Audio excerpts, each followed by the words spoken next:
ആ ഹബീബ് മറ്റൊരവസരത്തിൽ യാതൊരു പ്രകോപനവും കൂടാതെ തൻ്റെ സദസ്സിൽ നിന്നും ഒരാളെ എഴുന്നേൽപ്പിച്ച് അവിടെ നിന്നും പറഞ്ഞയക്കുകയാണ്. സഹാബിമാർക്കെല്ലാം അത്ഭുതം തോന്നി. അവരെല്ലാം ചോദിച്ചു, എന്തുകൊണ്ടാണ് ഒരു കാരണവുമില്ലാതെ, യാതൊരു കാരണവും കൂടാതെ തന്നെ ആ വ്യക്തിയെ ഈ സദസ്സിൽ നിന്നും പറഞ്ഞയച്ചത്? കാരണം അല്ലാഹുവിൻ്റെ ഹബീബ് സല്ലല്ലാഹു അലൈഹി വസല്ലമ പള്ളിയിൽ മൂത്രമൊഴിക്കുക എന്ന വലിയ ഒരു തെറ്റ് ചെയ്ത ആളെ പോലും ഇവിടെ നിന്നും പറഞ്ഞയക്കാനോ അപമാനിക്കാനോ സമ്മതിക്കാത്ത അത്രയും ഹൃദയ വിശാലതയുള്ള മഹാനാണ്.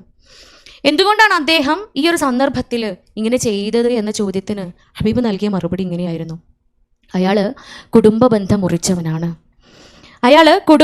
മുറിച്ചവനാണ്. അതുകൊണ്ട് തന്നെ എൻ്റെ സദസ്സിലിരിക്കാൻ യോഗ്യനല്ല എന്നതായിരുന്നു മറുപടി.